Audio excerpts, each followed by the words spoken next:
In understanding attraction, one thing we must realize is that attraction is a very predictable sphere of influence. Welcome to another realm of immense influence, the realm of attraction. This realm is entirely unique in its makeup and also serves a distinctive purpose from the other realms that make up the system of the human feelings. Although a lot has actually been said and written on the subject of attraction, the aim of our study is to help one realize certain underlying truths about the realm of attraction and its significance within the system of the human feelings. But this entails breaking free from the usual and embracing a more holistic view of the subject matter of attraction. The PARDE theory of the human feelings with regards to attraction helps us to achieve this. We commence our study by first appreciating the concept of the force feeling propinquity. The force feeling propinquity. Every feeling, upon its arousal, acts as an impelling influence or force, always causing humans to act or react in one way or the other. There exists a certain appreciable amount or degree of propinquity or consanguinity between a force and a feeling, and this closeness is what explains the powerful, forceful, or impelling effect, nature, or influence of the human feelings whenever aroused or stirred. In other words, it explains the force or influence that accompanies the human feelings when stirred, or the similar effects produced by the two, that is, the force and the feeling, when both are stirred up, applied, or activated. All human feelings possess the inherent capacity to influence, impel, overwhelm, determine, or control one's actions or reactions. And their ability to achieve this results from the fact that by nature, every feeling acts as an impelling force or influence. A force always causes, creates, or sustains an effect, action, reaction, or change. Better stated, a force is always responsible for the creation and or sustenance of any effect, action, reaction, or change. And even though it cannot be handled physically, whenever it is in operation, its influence or effect is always felt. The human feelings function in a like manner. When a feeling is in operation, it always causes an effect, action, reaction, or change, either by changing or affecting one's mood, countenance, or disposition, or causing one to act or react in one way or the other. All feelings, when aroused, have the ability to influence, overwhelm, or impel one to take certain steps, decisions, actions, or display certain reactions based on their dictates. And as we have seen in previous parts, such steps, choices, decisions, actions, or reactions could either be positive or negative, good or bad, beneficial or harmful, right or wrong. The concept of the force feeling propinquity is so significant as it serves as a foundation to what we are about to go into. And in underscoring its significance, it is important to note that what we actually dealt with in our study of the realm of perception were the forces or feelings responsible for the tasks of recognition, awareness, realization, appraisal, cognition, interpretation, evaluation, and judgment, etc. Subsequently, in our study of the realm of attraction, our focus would be on a different kind of force or different kinds of forces responsible for a different kind of operation. This force is known as the force of attraction. Understanding the realm of attraction. Every feeling resides in one sphere of activity or the other. The realm of attraction is the sphere of residence and activity of or for the forces or feelings of attraction. In understanding attraction, the first thing we should realize about the realm of attraction is that it is the sphere of residence and activity or operation of or for the forces or feelings of attraction. What this means is that, with respect to the system of the human feelings, the realm of attraction is the zone from which every force or feeling of attraction resides and operates. It is their zone of influence and equally their zone of residence. Now, as powerful as this sphere of influence of the realm of attraction is, very little or nothing would be known of it or its operation except we go down to its specifics, that is, the rudiments of attraction. And a good way to begin this is by defining the term attraction and understanding its ultimate purpose. What is attraction? Attraction can be defined as the act or process whereby things or persons are being drawn or pulled together or towards each other by the action or effect of an influence or a force, thereby resulting in such persons or things experiencing an affinity or closeness. The process or act of attraction is totally dependent on the action or effect of certain forces or influences known as the forces of attraction. These forces, whenever activated, stirred up, or set in motion, always tend to draw, pull, or bring people or things closer to each other. In other words, it tends to create a sort of affinity or closeness between persons or things. By so doing, the forces of attraction are essential in any act or process of attraction, and we can thus define the forces of attraction as forces that are instrumental or responsible for bringing, drawing, or pulling things or people together or towards each other, thereby creating an affinity or closeness between them. Attraction always creates affinity or closeness between persons or things, and this is due to the action or effect of its resident or component forces. Therefore, without the forces of attraction and their effect, there can be no attraction. The purpose of attraction.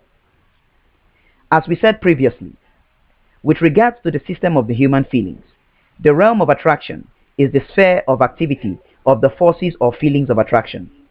It is that part of the system from where the forces or feelings of attraction thrive and operate, and likewise the region from whence the process or activity of attraction takes place. We also did point out that the process of attraction is actually made possible by the forces or feelings of attraction that constitute or make up this realm.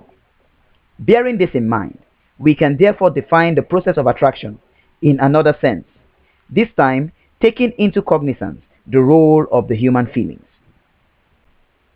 The process by which humans are drawn towards themselves, others and things, etc., and likewise brought into close, harmonious, satisfactory and successful relationships or interrelationships with such, through the agency of the feelings of attraction, can be defined as attraction.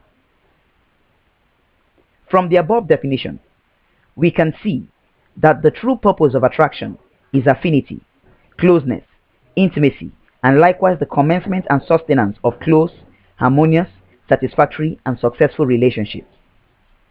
Attraction is that realm of the human feelings responsible for humans developing, experiencing, and sustaining affinity, closeness, or harmonious, satisfactory, and successful relationships with regards to themselves, other persons and things, etc. It is that realm of the human feelings responsible for drawing, bringing, or pulling people closer to each other, thereby aiding, enabling, or facilitating the establishment, development, and sustenance of affinity, closeness, and harmonious relationships through the agency of the feelings of attraction. But then, I would like to state here that care should be taken in order to avoid an overdependence on the feelings of attraction with regards to the building of long-lasting relationships. This is because, even though these feelings are crucial to the establishment of close, harmonious, or satisfactory relationships, they are actually limited in their capacity to sustain such relationships. In other words, they can fail, crumble, collapse, or fade away when least expected, especially whenever there is the advent of repulsion. The pitfall of attraction with regards to human relationships would be discussed later on in this part. Whenever the forces or feelings of attraction are stirred or activated, they cause one to be drawn, allured, enticed, or captivated. The state or condition of being drawn, allured, enticed, or captivated is what it means to be attracted or to experience an attraction. While the act or process of attracting or capturing the attention of a person or thing can be said to be the act or process of alluring, enticing, or captivating such a person or thing. Attraction always draws or brings people and things closer to you, and likewise draws or brings you closer to yourself in the sense of liking, appreciating, understanding, and valuing yourself better, other persons and things, etc. Based on this, the realm of attraction can be said to be an indispensable part of the system of the human feelings. As we progress in our study of the realm of attraction, it is imperative that we do not lose sight of the fact that what we are dealing with are a different class of feelings which are responsible for the tasks of affinity, affection, and the establishment, development, and sustenance of close, harmonious, and satisfactory relationships or interrelationships. Such feelings are quite unlike the feelings or forces of perception, which are responsible for the tasks of awareness, realization, recognition, interpretation, cognition, appraisal, and evaluation, etc. Let us now look at some key facts on the realm of attraction. The following 4 key facts shed more light on the realm of attraction. They are as follows. Number 1. The realm of attraction receives LDPF from the realm of perception for its use. The realm of attraction receives latent decisive perceptual feelings from the realm of perception and based on it decides or determines one's attraction. That is, it determines or decides whom or what one actually gets attracted to. In other words, it determines one's preferences, likes and dislikes, etc. Number 2. The realm of attraction is the realm responsible for affinity and harmonious relationships. As we emphasized earlier, the realm of attraction comprises of feelings or forces which are saddled with the task of bringing or drawing people together in close relationship with themselves, others, and or things. As such, the feelings that reside and operate within this realm are responsible for affinity, affection, closeness, and every satisfactory, fulfilling, comfortable, pleasurable, harmonious, and successful relationship or interrelationship. Number 3. The realm of attraction belongs in the zone of the internal or latent feelings. The realm of attraction belongs primarily in the zone of the internal or latent feelings. The implication of this is that no one can by natural means know or decipher your attraction or what or whom you are attracted to, unless you consciously or unconsciously display, let out, express, or reveal such through the agency of another realm known as the emotions. Your attraction thus continues to remain internal, latent, or concealed until otherwise revealed, let out, displayed, or expressed. Number 4. The realm of attraction is the realm responsible for determining one's desires. Whatever or whoever captures your attraction gets a hold of your desires. And so, the realm of attraction is thus responsible for determining or deciding one's desires. It decides that which one would want to have, do, achieve, or become, based on the ability of such wants or needs to first of all fulfill the initial requirements of attraction. Whatsoever or whosoever you would end up desiring in life must have first fulfilled or passed the initial requirements of attraction, meaning that you must first be drawn towards or attracted to such before any desire for such can arise. Whenever attraction is fulfilled, desire consequently becomes the next step. The eventual implication. Every feeling responsible for or connected with affinity, closeness, intimacy, attachment, affection, and the establishment, existence, development, and sustenance of close, comfortable, fulfilling, beneficial, harmonious, pleasurable, satisfactory, and successful relationships or interrelationships in humans with regards to themselves, others, and things, etc., resides in the realm of attraction. The truth about the realm of attraction with regards to the system of the human feelings is that every feeling that is responsible for affinity, closeness, attachment, affection, and the establishment, existence, development, and sustenance of close, comfortable, fulfilling, harmonious, pleasurable, satisfactory, and successful relationships or interrelationships in humans with regards to themselves, others, and things, etc., actually resides within the realm of attraction. As such, there can be no harmonious, close, intimate, or satisfactory relationship or interrelationship without the forces or feelings of attraction in operation. No close, comfortable, satisfactory, or harmonious relationship can be started, developed, or sustained without the realm of attraction or the action or effect of the forces or feelings of attraction. This makes the forces or feelings of attraction very pertinent to the existence of close, harmonious, or satisfactory relationships. As a result, any close, harmonious, or successful relationship is therefore an indication of the presence and activity of these feelings. On the contrary, whenever there is a speck of disharmony or displeasure in any relationship or interrelationship, it only goes to signify the advent and presence of repulsion in such a relationship. What this means is that one or more of the feelings of repulsion have actually set in and are at work in such a relationship. An understanding of this concept brings us a step closer to our understanding of the nitty-gritty of the realm of attraction, the feelings or forces that dwell and operate in this realm, and the various laws or principles guiding their operation. Let us now look at 4 planes of attraction. The planes of attraction are the basic or primary feelings of attraction or affection, from which all other feelings of attraction or affection are offshoots. These feelings of attraction are also known as the feelings of affection. Humans feel attraction on 4 basic planes, and these planes are the primary feelings of attraction or affection, from which every other feeling of attraction or affection are offshoots. In another sense, the 4 planes of attraction are the basic building blocks with regards to the human feelings, responsible for the establishment or existence of cordial or harmonious relationships or interrelationships. That is, human relationships with regards to self, other persons, and things. Every cordial or harmonious relationship or association existing in life therefore comprises of one or more of these feelings at work, or a combination of the effects of one or more of these feelings. Consequently, the more the combination of these primary feelings, the stronger their effect or influence in any relationship. The feelings of attraction, as we said, are also known as the feelings of affection, that is, feelings that are connected or associated with affection or love, with the 4 planes representing the 4 primary feelings of affection or love.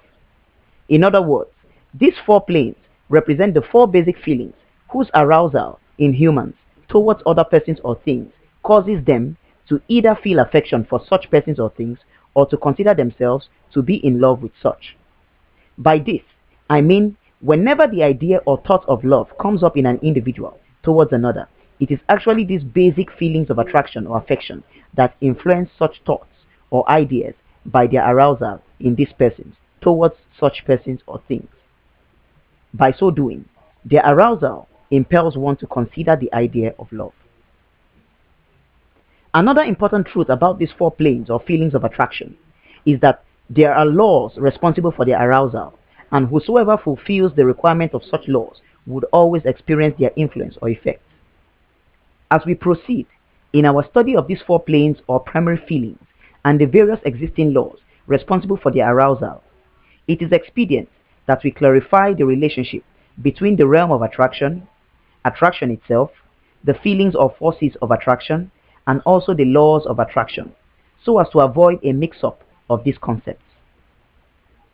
As we said before, the realm of attraction is basically the sphere or region of activity with regards to the system of the human feelings, from where the process of attraction takes place. And based on the PARDE theory, it is also the zone of residence and activity for the forces or feelings of attraction. Please note that this is a concept that is exclusive to the PARDE theory and the system of the human feelings. Attraction, on the other hand, is a process that is achieved whenever the feelings or forces of attraction are activated, stirred, or aroused.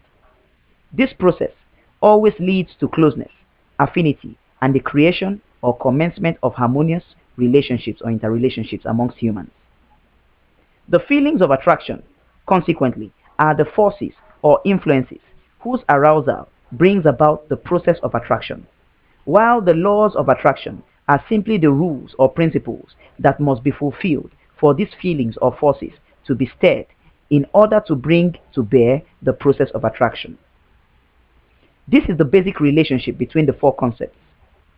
Also, while the state of being attracted is the state of being drawn, allured, captivated, or enticed as a result of the action or arousal of these feelings or forces, the process of attracting someone or something, on the other hand, can be said to be the process of drawing, captivating, alluring, or enticing such a person or thing by fulfilling, making use of, or taking advantage of the laws of attraction. In other words, for attraction to occur, the laws of attraction must be fulfilled, and this implies that one or more of the parties involved must possess an alluring, captivating, enchanting, or enticing effect on the other parties. Without the fulfillment of this, attraction cannot take place. The process of attraction takes into cognizance the laws of attraction, while the feelings of attraction, on the other hand, which reside within the realm of attraction and whose activity is responsible for the process of attraction, are always aroused in tandem with these laws. So therefore, whenever the laws of attraction are fulfilled, the feelings of attraction are stirred up, and then attraction begins its work. Having clarified this, let us start off with the first plane of attraction. Plane 1, the feeling of liking. That initial feeling of attraction or affection that is stirred up or aroused in humans whenever they come in contact with persons or things that appeal to them, spark up their interest, tickle their fancy, and or create a laudable or favorable impression, thereby impelling them to get closer to such persons or things, can be defined as the feeling of liking. This feeling is likewise what humans term to be love at first sight. Whenever humans come in contact with any person or thing that appeals to them, sparks up their interest, tickles their fancy, and or creates a laudable or favorable impression, that initial feeling of attraction stirred up in them with regards to such persons or things that, if adhered to, would end up impelling them to get closer to such is known as the feeling of liking. Almost all forms of attraction begin with the feeling of liking, before the way is paved for the entry of the rest planes of attraction. This is why the feeling of liking is hence considered as the first plane of attraction with regards to the human feelings. The feeling of liking is that feeling that is stirred up in you whenever you come in contact with any person or thing that appeals to you or tickles your fancy. It is that feeling that is aroused in you whenever you receive a laudable or favorable impression about any person or thing, either as a result of what you have seen or heard about them. It is the result of a wonderful impression that one has left on you as a result of certain qualities that they possess or have exhibited, which are in consonance with your value system. Your value system comprises your beliefs, opinions, notions, or ideology concerning any issue or area of life, and it very well determines the things you cherish or approve of, and also the things neither cherished nor approved of. Whenever you come in contact with anything or person that you cherish, approve of, or is in consonance with your value system, the feeling of liking would always be stirred in you towards such a person or thing. Where does one's value system stem from? One's value system stems from the realm of perception. It is formed in the realm of perception and consequently conveyed to the realm of attraction in the form of latent decisive perceptual feelings. Your latent decisive perceptual feelings are feelings that arise from your value system, amongst other things. The arousal process of the feeling of liking actually takes place in split seconds, but the impact or effect of this feeling can be very intense depending on whom it is aroused in. The intensity of this feeling may be displayed via any of the following tendencies. A. Some persons may be so stunned by the laudable impressions they have received and overwhelmed by that sudden ensuing outburst of the feeling of liking that they immediately become speechless, and sometimes they can't just help staring unconsciously or uncontrollably. B. Others may be so overwhelmed by this feeling to the extent that they lose control and burst into certain exclamations or remarks. While C. Some others may experience a strong rush of adrenaline, leading to a certain excitement and increased heartbeat. These are some tendencies which may be exhibited by persons overwhelmed by a sudden stirring of the feeling of liking. But then, it doesn't just end there. The feeling of liking, after being stirred, always causes or impels one to focus on those laudable impressions that have been created. And mind you, such impressions could have a strong or long-lasting effect. The implication of focusing on such laudable or wonderful impressions is that every time one focuses or broods on such impressions, it actually intensifies the feeling of liking in them towards those persons or things responsible for creating such impressions. As a result, the feeling of liking in them towards that person or thing continues to grow stronger until they cannot handle it anymore and are likewise impelled to take certain steps or make certain moves in order to get closer or relate better with such a person or thing. The feeling of liking would always make one to want to have yet another encounter or relate better with that person or thing responsible for its arousal. That's the power of the feeling of liking, or what the world calls love at first sight, or affection at first contact. Such a sight or contact is one that always guarantees its recipients a pleasant, memorable, or unforgettable experience. Having a crush, tripping, or falling are other terms which humans use to describe the effect of the feeling of liking whenever they sense its operation in their lives or that of others. But no matter what it is called, what these persons feel whenever they come in contact with anything or person that appeals to them or creates a wonderful or laudable impression in them is nothing but the feeling of liking. Anything can create a wonderful or laudable impression depending on one's value system. It can range from one's physical appearance, for example, looks, stature, beauty, etc., to one's mannerisms, expressions, talent, gait, fragrance, show of strength, character, voice, affluence, and even taste with regards to things, etc. Anything, depending on one's value system, can stir up the feeling of liking in them towards any person or thing. Whenever this law is fulfilled, it results in closeness, affinity, or the formation of relationships or interrelationships, which soon leads to the issuance of preferential treatment to such persons or things. The plane of liking is the first plane of attraction, and its relevance in the establishment and existence of relationships or interrelationships cannot be overemphasized. Plane 2. The feeling of likeness. The feeling of likeness is that feeling of attraction or affection that exists or is stirred up amongst two or more persons as a result of a realization of the similarities they possess or the things they have or share in common, that is, their common grounds, thereby causing them to have or experience a closer or more affectionate tie, association, connection, or relationship with each other. That feeling of attraction that exists amongst two or more persons as a result of the similarities they possess or the common grounds they share, thereby causing them to have or experience a closer or more affectionate relationship, is known as the feeling of likeness. The plane of likeness is a unique plane of attraction, and unknown to so many, aside the other feelings of attraction, the feeling of likeness is the basic or primary feeling that constitutes all friendship and family ties. It is the basic building block with regards to the human feelings that is responsible for friendship and family ties. Also, unknown to so many is the fact that this same feeling is likewise responsible for the actions that lead to favoritism, nepotism, racism, tribalism, sectarianism, and other forms of segregation or discrimination. Even what the world considers as patriotism or the love for one's nation is actually a form or an offshoot of this feeling of attraction or affection, known as likeness.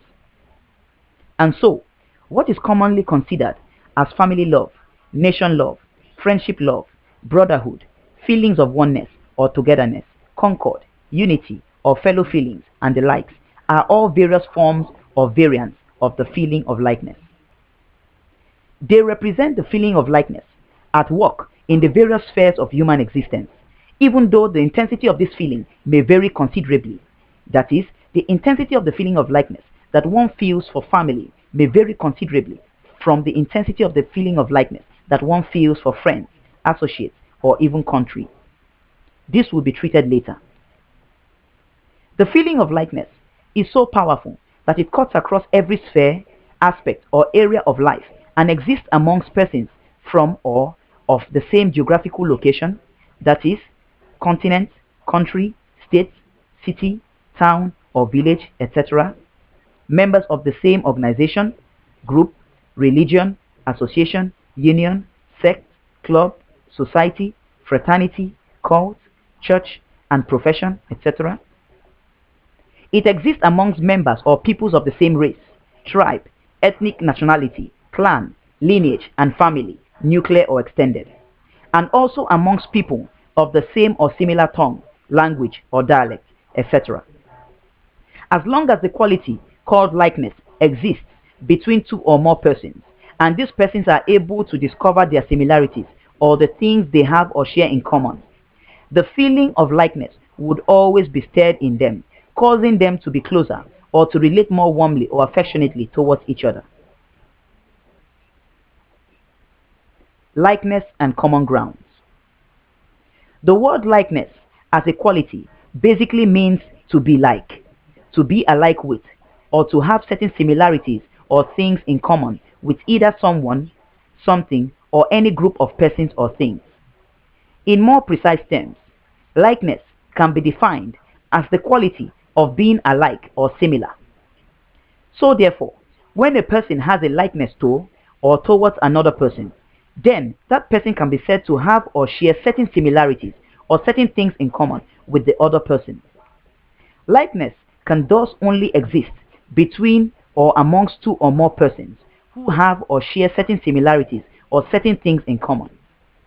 Such similarities could be common attributes, lifestyles, issues, qualities, traits, characteristics, values, and even similar experiences, etc. Common grounds, on the other hand, based on the context of our study, can be defined as any known thing or things that any two or more individuals have or share in common. This may include a common cause, goal, dream, vision, aim, or objective, etc., which could create a connection between them and likewise bring them together in close relationship with each other. Common grounds always tend to unite people through the agency of the feeling of likeness. Apart from the ones already listed, common grounds may also include a common trade or occupation, which two or more persons engage in, the same religion which they profess or belong to, the similar qualities, attributes, values, features, characteristics, or traits which they possess, the similar beliefs, ideologies, principles, ideas, viewpoints, notions, opinions, or values which they share or hold dearly, the similar skills, talents, or gifts they possess, and even the similar experiences which they have or have had, etc. The list of common grounds is actually inexhaustive. But then, one thing you must know is that behind every close friendship or family tie, there must be the existence of one or more common grounds. In order to prevent these three terms, namely likeness, common ground, and the feeling of likeness, from being confused one for the other, I will briefly state how they relate to each other. As we said, likeness is the quality, property, or state of being alike or similar with one or more persons or things. Common grounds or similarities, on the other hand, are the actual things that make one similar or alike with those persons or things. They are the things or qualities that two or more persons have or share in common, which makes them alike or makes them exhibit the property of likeness. While the feeling of likeness is that feeling that is aroused in or amongst two or more persons as a result of these persons knowing or discovering their common grounds. Such a knowledge, discovery, or realization awakens or stirs up the feeling of likeness amongst them, and this feeling consequently impels them to relate better with each other, or causes them to relate on a better platform with each other. Likeness in dating, courtship, and marriage. The feeling of likeness also plays a vital role in the success of any dating, courtship, and marriage relationship. As a matter of fact, every courtship or marriage relationship develops or grows stronger when either parties or partners discover their common grounds. Such a realization sparks up a connection and creates a stronger bond between both partners through the arousal of their feelings of likeness for each other, thereby resulting in each partner relating better with the other on the basis of their newly found platform or common ground. Even more important is the bond, unity, or oneness that this feeling creates amongst partners, which enables them to work together as a team or speak with one voice concerning certain issues. And so, it is very necessary that both partners have or share certain things in common, as such similarities would always end up bringing them closer to each other, and by so doing, strengthening their relationship. Likeness in varying degrees. All human feelings exist and operate with varying degrees of intensity, depending on the situation or circumstance, inter alia. Any feeling, depending on the circumstance or person involved, can be exuded with a high degree of intensity or otherwise a low degree of intensity. The feeling of likeness, in consonance with this principle, and like the other feelings of attraction, is never equal in magnitude. Instead, it varies in degrees. For example, the degree of the feeling of likeness that one may stir up for their family members may actually vary from the one stirred up for friends, associates, colleagues, and the likes. And this phenomenon also stems from each individual's value system, or the value that each individual places on certain common grounds amidst others. Now, this is what I mean. Although all humans are related in one way or the other, and have certain degrees of likeness for each other, if I value certain common grounds or similarities more than others, a greater degree of the feeling of likeness would be stirred in me towards those persons who possess such common grounds. Such degree of likeness would be greater than the degree of likeness that would be felt for others who possess or share lesser valued common grounds with me, based on my assessment or value system of those common grounds. So therefore, if I cherish or value my tribesmen or kinsmen more than my colleagues at work or my classmates, then a greater degree of the feeling of likeness will be stirred up for my tribesmen or kinsmen, and this would also go a long way to determine the extent of preferential treatment that I accord them. The more you value or cherish a particular common ground, the greater the degree or intensity of the feeling of likeness that you stir up for persons who possess such common grounds, and the greater the preferential treatment that would be accorded them. On the contrary, the lesser you cherish or value a particular common ground, the lesser the degree of the feeling of likeness that is stirred up towards those who share such common grounds with you. And this likewise translates to lesser preferential treatment when compared to the preferential treatment given to persons who possess the common grounds that you cherish, value, or hold dearly. Your perception determines your value system, and your value system in turn determines the following. A. The value that you place on each common ground. B. The degree of the feeling of likeness stirred towards those who share such common grounds with you. And C. The amount or extent of preferential treatment, rights, and privileges, etc., accorded to those who share such common grounds with you. These things are likewise true for the other feelings of attraction, that is, they vary in terms of the value placed on whatever is responsible for their arousal, the degree of intensity of each feeling, and the amount of preferential treatment, rights, privileges, and benefits, etc., accorded based on the intensity of each feeling. The process of rating or determining the above priorities or outcomes is an internal process carried out in the realm of perception by every individual based on their value system. If your value system is true or correct, your priorities will be accurate or true. But if on the contrary your value system is erroneous or distorted, your priorities will be warped. That's the more reason why all humans should embrace truth and eschew error. The feeling of likeness would always do two positive things for any two or more persons who have or share certain common grounds. First of all, it will cause them to relate better, closer, or more affectionately, and such relationship could go as far as each person giving the others certain preferential treatments, rights, privileges, and benefits, or even doing themselves certain favors. The other thing it will do is that it will create a sense of unity, belonging, oneness, or togetherness amongst these persons. This unity, oneness, or togetherness is very necessary, especially when these persons have decided to achieve certain aims, goals, or objectives based on their likeness. The feeling of likeness would always cause people to come together and relate better with each other, and would also create a bond of oneness, togetherness, or unity amongst them. Plane 3. The feeling of fondness.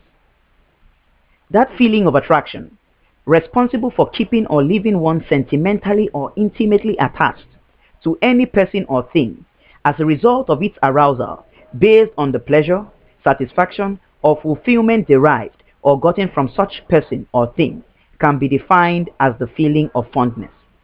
The feeling of fondness or intimacy is that feeling of attraction or affection responsible for addiction. Have you ever thought about the disparity in human relationships with regards to intimacy? Or why some relationships are casual, uninteresting, and tiring, while some others are not? Or why certain other relationships are intimate and strong, while some others are weak and characterized by a lack of warmth and companionship? If you have ever thought on these lines, then the answer or reason for this disparity may not be far-fetched.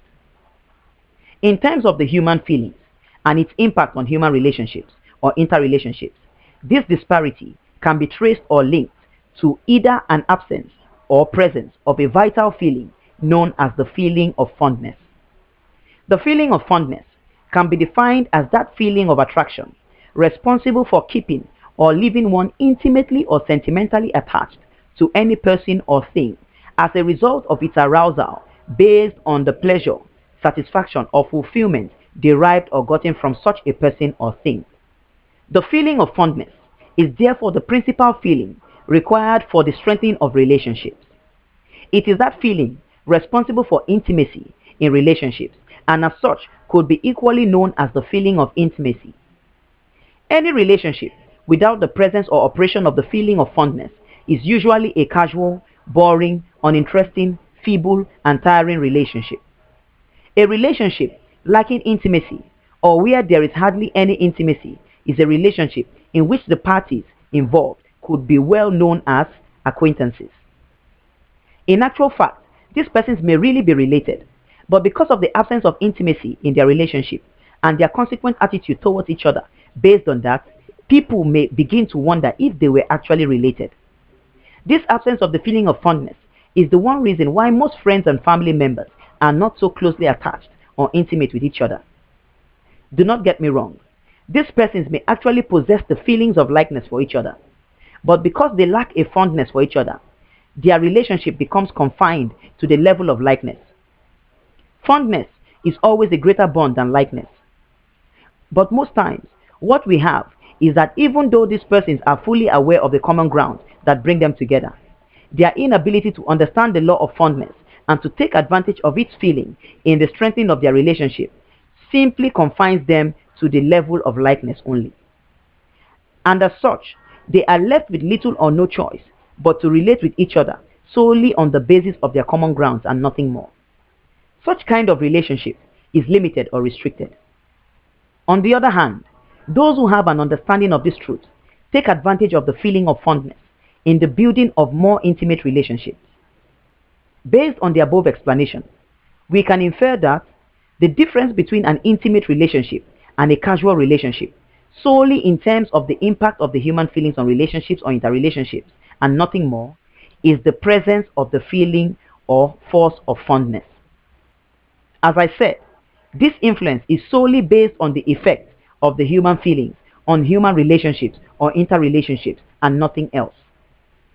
In other words, the difference between intimate relationships and casual relationships is the feeling of fondness or intimacy. The above statement has two implications. Implication 1. Add the feeling of fondness or intimacy to any casual relationship and it becomes an intimate relationship. Implication 2. Take away or subtract the feeling of fondness or intimacy from any intimate relationship and it becomes a casual relationship. What is fondness? Fondness for a thing or person basically means to be attached closely, intimately, or sentimentally to that person or thing. It means to have a close or intimate relationship with someone or something to the point that you feel you can hardly do without them. The absence of such a person or thing creates an emptiness or void, and consequently, you would always feel a longing or craving for the presence of such a person or thing. That is what fondness means in explicit terms. Any particular person or thing that you have become attached to or intimate with consequently becomes the object of your fondness. Your object of fondness could be your spouse, kids, pets, a girl, a guy, your job, car, valuables, possessions, or any other person or thing. It may not necessarily be the identity or personality of this object that arouses this fondness in you towards it, but what it does to you, the effect or influences it has on you, or that particular quality it possesses which makes you feel good or affects you positively.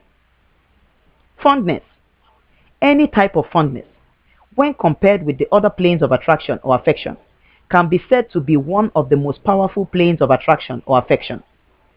It can be said to be the most powerful feeling of attraction or affection because of the strength of the bond it creates in human relationships or interrelationships. The principle of fondness. Pleasure, satisfaction, or fulfillment is the rouser and sustainer of fondness. So therefore, whosoever or whatsoever accords or furnishes you with constant pleasure, satisfaction, or fulfillment is sure to gain your fondness. The only thing that arouses and sustains your feeling of fondness towards or for any person or thing is the pleasure, satisfaction, or fulfillment that you derive or get from indulging or partaking in such a person or thing. This is purely a natural principle, and mind you, supernatural laws override all natural laws and principles.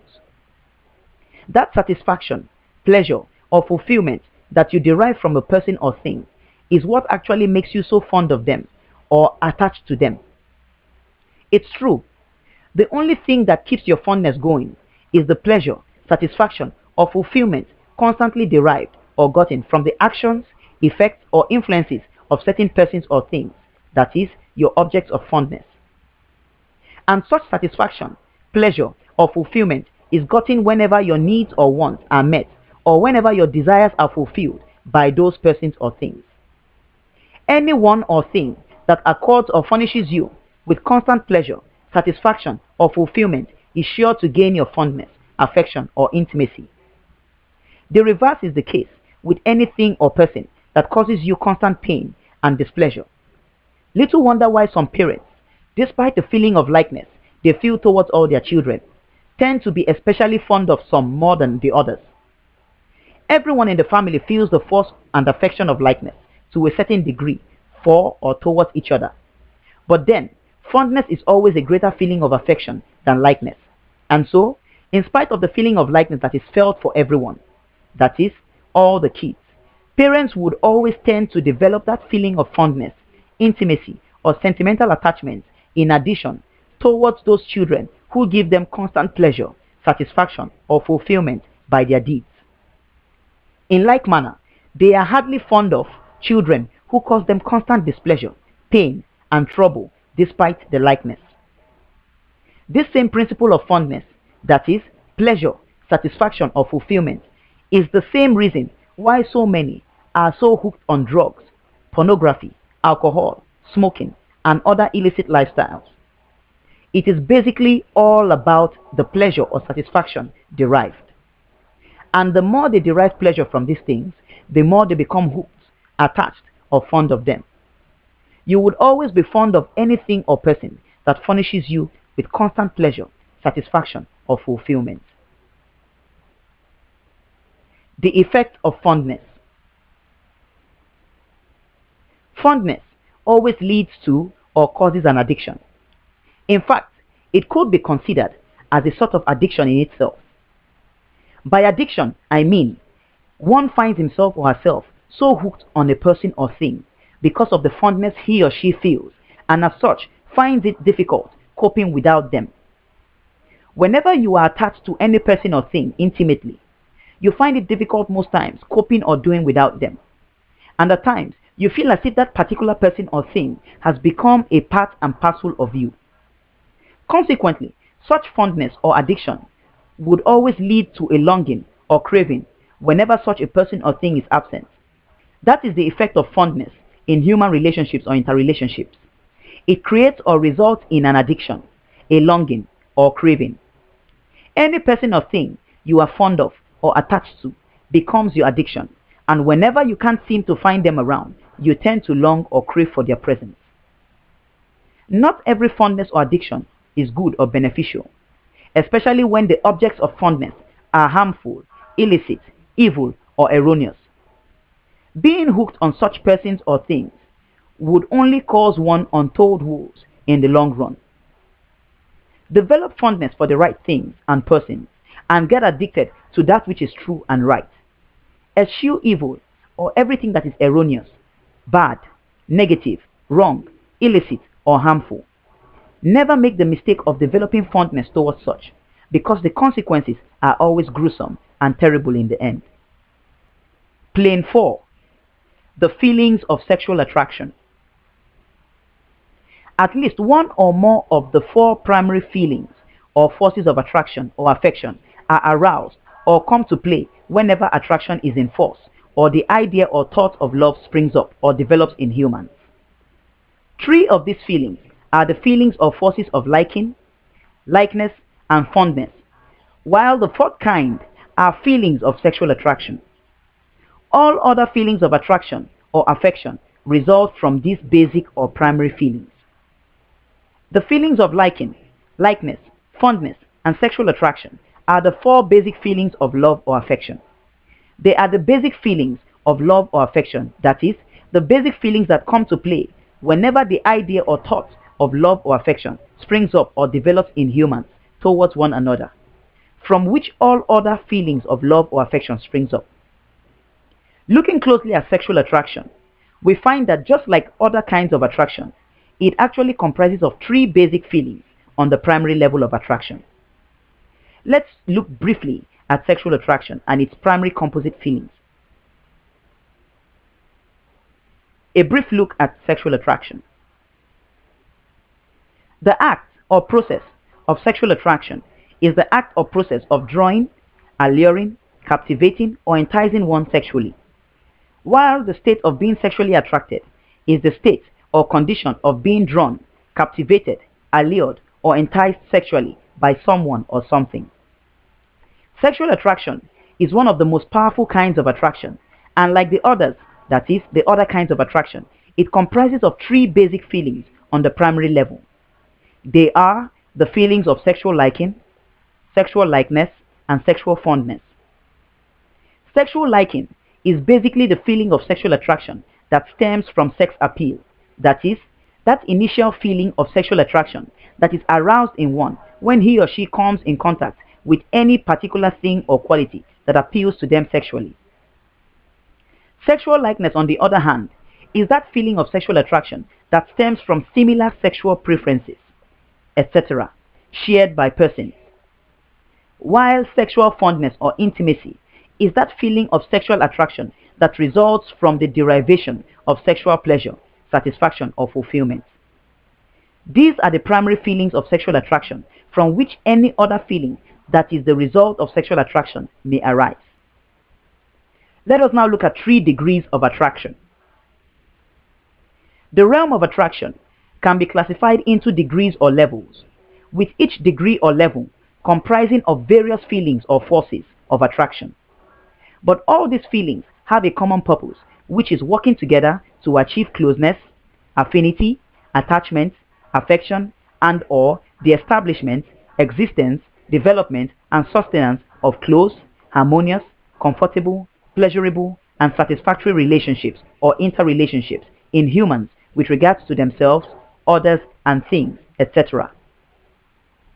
The realm of attraction is made up of 3 basic degrees or levels, and the purpose of this discourse is to identify these levels. In the same vein, we would also be looking at the various feelings that come to play whenever attraction is in operation and the basic principles responsible for their arousal. The realm of attraction, as we said, is the sphere of activity of the forces or feelings of attraction, and also that part of the system of the human feelings saddled with the responsibility of establishing, developing, and sustaining closeness, affinity, attachment, affection, and/or harmonious, comfortable, or pleasurable relationships. The implication of this being that no harmonious, pleasurable, or comfortable relationship can exist, be developed, sustained, or even established without the presence and operation of the feelings or forces of attraction. Let's commence with the first degree or level of attraction. First degree attraction, the primary level. The 4 planes of attraction make up the primary or principal level of attraction, or the first degree of attraction. The first degree of attraction, also known as the primary level of attraction, is represented by the 4 planes of attraction, which we examined earlier. These feelings are the basic building blocks that constitute all harmonious, affectionate, or pleasurable relationships as far as the human feelings are concerned. They also serve as the foundational feelings of attraction or affection, from which every other feeling of attraction or affection stems. These feelings are the feelings of liking, likeness, fondness, and sexual attraction. Every other feeling that resides and operates within the other 2 levels or degrees of attraction are offshoots of these 4 planes of attraction. Second degree attraction, the secondary level. The secondary feelings of attraction, or feelings that represent the second degree or level of attraction, are all offshoots or results of the primary feelings of attraction. Their presence or arousal likewise aids the existence, development, and sustenance of close, comfortable, pleasurable, satisfactory, and/or harmonious relationships, and by so doing draws one closer to that person or thing, including self, which they already feel or experience the primary feelings or first degree feelings of attraction for. In other words, these feelings only come to play in the existence, development, and sustenance of harmonious relationships following the prior existence of the primary feelings of attraction. And just like the other feelings of attraction, no comfortable, close, satisfactory, or harmonious relationship can exist, be developed, or sustained without the presence and operation of the second degree feelings of attraction. The principle behind the arousal or presence of the secondary feelings of attraction is the principle of value or worth. The secondary feelings of attraction are therefore feelings that are aroused in you as a result of the value or worth placed on whatsoever or whosoever you already feel or experience the primary feelings of attraction for. In more precise terms, every feeling in this level or degree of attraction is based on the value or worth that one places on that person, which also includes self, or thing, which one already feels or experiences the primary feelings of attraction for. In other words, such value or worth only comes alive with the advent of the primary feelings of attraction. So what are these second degree feelings of attraction? The second degree feelings of attraction include the feelings of appreciation, respect, admiration, care, concern, sympathy, etc. See the pyramid of attraction for more examples of the second degree feelings of attraction. Third degree attraction, the advanced level. Unlike the first 2 degrees of attraction, the third degree feelings of attraction are actually associate feelings of attraction. In other words, these feelings actually stem from another realm of the human feelings, but by association with the realm of attraction, they tend to constitute an advanced or tertiary form or degree of attraction. Also, just like the other feelings of attraction in the first 2 degrees, these third degree feelings of attraction play a crucial role in the existence and development of pleasurable, harmonious, or satisfactory relationships. So where then do these third degree feelings of attraction come from? The third degree feelings of attraction actually originate from the realm of desires and can be defined as those feelings that come to play whenever one feels that longing, craving, or drive to have, do, possess, achieve, be, or become that which they already feel the first and second degree feelings of attraction for. Although this advanced level of attraction is constituted by feelings from the realm of desires, it must be pointed out that there is a fundamental difference in the makeup of the realm of desires and its constituent feelings that sets it apart from the realm of attraction and its constituent feelings. This difference would be seen later when we take a look at the realm of desires. But then, the truth remains that by relationship, association, or consanguinity, desires tend to always constitute an advanced form or degree of attraction. And this is because both realms work in tandem with each other, in such a way that one always leads to the other, or is otherwise the consequence of the other. In other words, both the realms of attraction and desires work in tandem with each other, in such a way that attraction would always cause or lead one to desire, just like we can safely conclude that one's desires are a consequence of their attraction. But even with such close relationship or consanguinity, the realms of attraction and desires are fundamentally different. Examples of the third degree feelings of attraction include the feelings of passion, enthusiasm, fervor, ardor, zeal, fanaticism, longing, craving, yearning, and every kind of desire or mania. For example, oligomania, anthomania, hydromania, etc. These feelings would always drive one to achieve, have, be, go after, or do that which he or she already feels or experiences the primary feelings of liking, likeness, fondness, and or sexual attraction, and also the secondary feelings of value, care, admiration, appreciation, concern, and regard, etc. for. In other words, they would always cause, drive, or lead one to achieve, have, be, do, or go after that thing or person, which they have initially experienced the first and second degree feelings of attraction for or towards. Further examples of the third degree feelings of attraction can be found in the pyramid of attraction. The sequential order of operation. The intensity or effect of attraction increases and likewise decreases in degrees or levels. Attraction always increases or decreases in levels or degrees. In other words, it fluctuates from one degree to another with respect to the 3 degrees of attraction. Based on the activity of the 3 degrees of attraction, we get to understand the sequential order of operation existing within the realm of attraction. The whole process of attraction always starts off with either one of the 4 first degree feelings, e.g., liking, likeness, fondness, and or sexual attraction. Whenever you feel any of these 4 primary feelings of attraction, for example, liking for anyone or anything, it means you have gotten into the first degree or level of attraction. As liking towards that person or thing intensifies, one tends to value them more and more, and consequently expresses such value towards them by the arousal of the secondary feelings of attraction.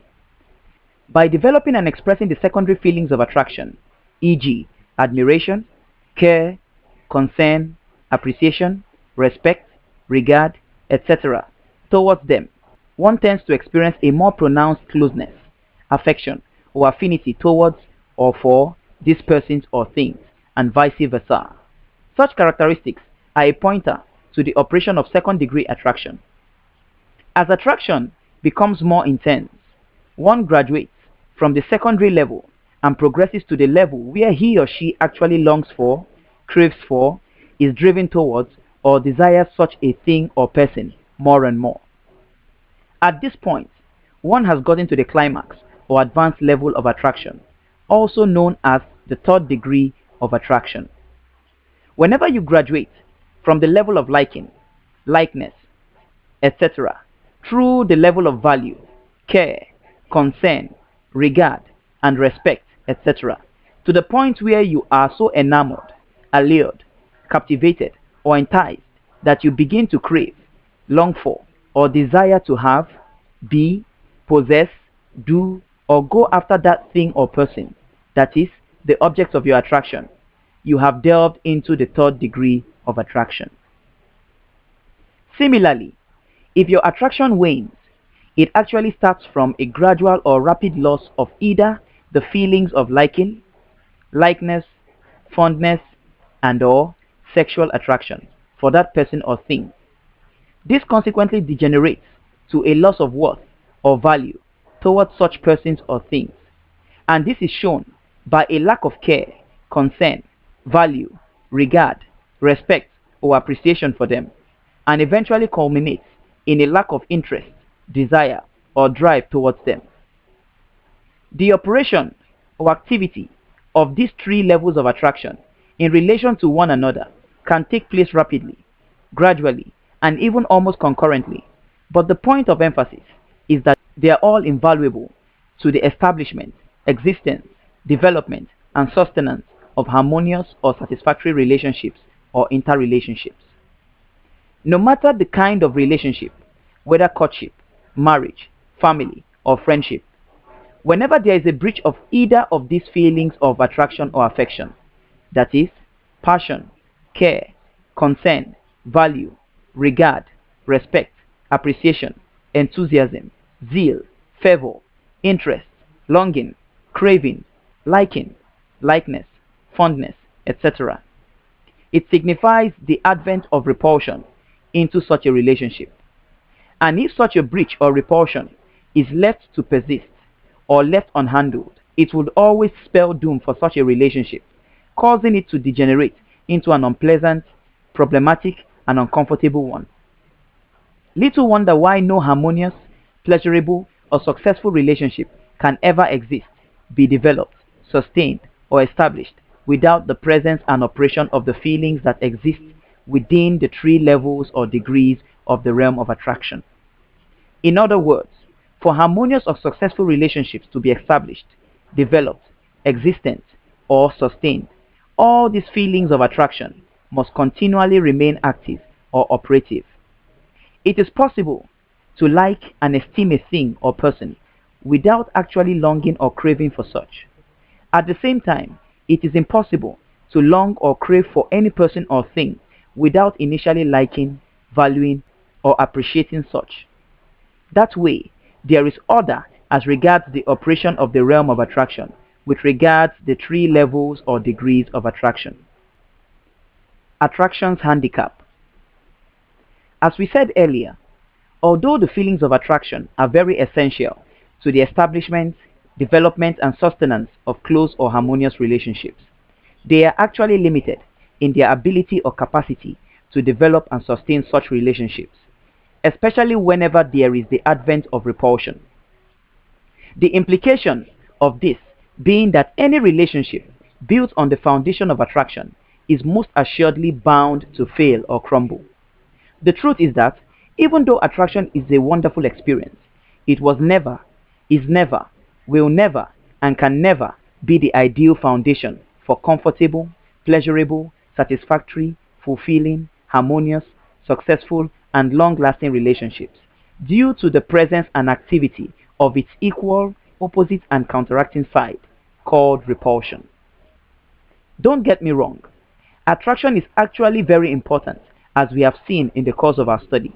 But then, there is something else of far more greater importance in the existence, development, establishment, and sustenance of successful, harmonious, and long-lasting relationships than it. This something or subject matter, although not mentioned in this part, is really the ideal foundation for every would-be harmonious, successful, and long-lasting relationship. But because it has been misunderstood, misinterpreted, and consequently abused and misused, many are not deriving the full benefit of it. And in the real sense of it, many relationships, marriages, courtships, friendships, and family ties are crumbling because of a lack of it. Anyone who is hoping to have a successful, harmonious, and long-lasting relationship solely based on attraction, that is, attraction without the presence and operation of this powerful and all-important ingredient of successful human relationships, would be making the biggest mistake of a lifetime. Because attraction only abides, survives, or thrives within the confines of repulsion. Put in another way, attraction only abides, survives, or thrives as long as repulsion delays in showing up. Unknown to so many, repulsion is actually that unwanted but inevitable visitor that enters unannounced, paying every relationship a visit at one point or the other when least expected. And when it does, it counteracts every effect of attraction and subsequently turns every pleasurable or harmonious relationship sour. If left unhandled, repulsion would always lead to failed or unsuccessful relationships. That's the bitter truth about the vulnerability or susceptibility of attraction with regards to repulsion. No matter how pleasurable or beautiful attraction may be, on its own, it never excels or thrives beyond the bounds of repulsion. In other words, the influence, operation, and efficacy of attraction is always bounded or confined within the limits of repulsion. Attraction, on its own, is never capable of handling the ruinous effects of repulsion. In fact, whenever repulsion sets in, attraction dwindles and becomes helpless, and then relationships become problematic and unbearable. The only way by which attraction can thrive and excel beyond the effects of repulsion is when it works in conjunction with the all-important element of successful relationships. This is because this element is the only remedy to repulsion and its devastating effect in relationships. It always subdues, counteracts, and nullifies every effect of repulsion. Repulsion can therefore neither stand nor survive its presence and operation. This element of successful, harmonious, and long-lasting relationships is the subject of another teaching. Never forget, attraction alone isn't capable of sustaining and developing pleasurable or harmonious relationships, since it dwindles or crumbles with the advent of repulsion, which is its equal, opposite, and counteracting side. Repulsion can thus be said to be attraction's handicap. Let us now look at the concept of true and false attraction. Just like one's perception is governed by the forces of truth and error, one's attraction is likewise determined, controlled, influenced, and regulated by the same forces of truth and error. False attraction, otherwise known as erroneous, delusive, or misleading attraction, stems from the acceptance or belief of error, or from an erroneous value system, that is, a value system which is formed or is the product of the acceptance, belief, or receipt of error. Whenever one believes error or accepts it as truth, such error, amongst other things, forms or becomes an integral part of their value system and subsequently determines what or whom they would get attracted to or otherwise repulsed by. Since false attraction is the product of error, it would always impel one to get attracted to that which is erroneous, wrong, evil, or bad. In other words, whenever you accept or believe error, or whenever your value system is erroneous or driven by error, you would always be naturally inclined, predisposed, drawn towards, or attracted to that which is erroneous, wrong, or evil. We can therefore say that false attraction basically means to be attracted, drawn, allured, enchanted, enticed, captivated, or fascinated by that is, any person, thing, activity, habit, lifestyle, process, relationship, tendency, etc., which is erroneous, that is, wrong, corrupt, bad, inequitable, despicable, evil, etc., in the sense of indulging, participating, or partaking in such. In parts 1 and 2, we discovered that humans, prior to the fall, were never meant or created to be attracted, predisposed, or inclined to evil.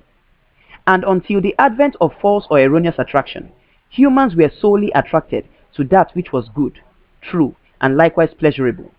But due to the advent, proliferation, and consequent acceptance or belief of error, this false or erroneous attraction was packed off in humans towards everything wrong, bad, negative, erroneous, or evil. The result was that humans became naturally inclined or predisposed to doing evil. Now, this is the reason why no matter how hard others try, certain persons would never deem it fit to stop or put an end to their erroneous, illicit, immoral, corrupt, or evil activities or lifestyles. It is because they are really under the influence of a false attraction, which they are ignorant of. And such attraction is a direct result of the errors which they have consciously or unconsciously imbibed over time. Those who are under the influence of an erroneous or false attraction never really see anything wrong with the erroneous, wrong, or evil lifestyles, habits, decisions, choices, actions, relationships, activities, persons, or things that they indulge in. This is because the effect of false attraction is actually very blinding, and so it blinds or benights these persons from the truth or the true situation of things, which could be either prevalent or otherwise underlying. Whenever anything or person that is erroneous, wrong, vicious, illicit, immoral, or criminal, etc., begins to appeal to you, tickle your fancy, or spark off your interest, or whenever you begin to care about, regard, value, respect, appreciate, or are enthusiastic, passionate, zealous, or fond of such things or persons in the sense of partaking, participating, or indulging in them, then you are under the influence of a false or an erroneous attraction. Stated in a like manner, according to the concept of the false feeling, the tree and its fruit, which we examined in part 7, we can likewise say that whenever one finds himself or herself liking, expressing a likeness towards, being fond of, respecting, regarding, valuing, appreciating, esteeming, caring about, interested in, being enthusiastic, passionate, or zealous about an evil, erroneous, or corrupt tree, that is, activity, process, lifestyle, habit, person, cause, action, relationship, or thing, in the sense of indulging, partaking, or participating in it, then they are basically under the influence of or are experiencing a false attraction for or towards such a tree. Despite its overwhelming influence on humans, the truth about false attraction is that it is really spurious, mendacious, and a grand illusion.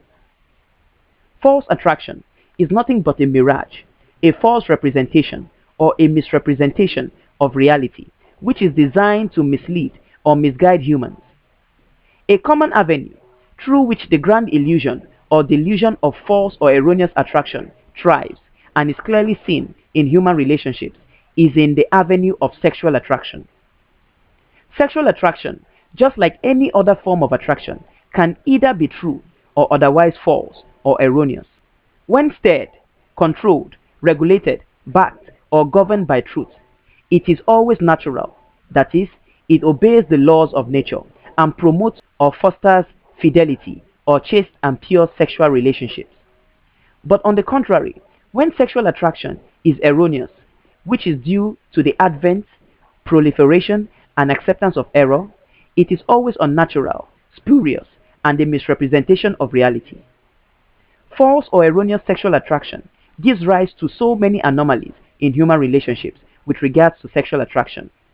And such anomalies present themselves in the form of weird, bizarre, or grotesque sexual habits, lifestyles, practices, proclivities, or preferences, which are erroneous, unnatural, unimaginable, and in most cases, inexplicable.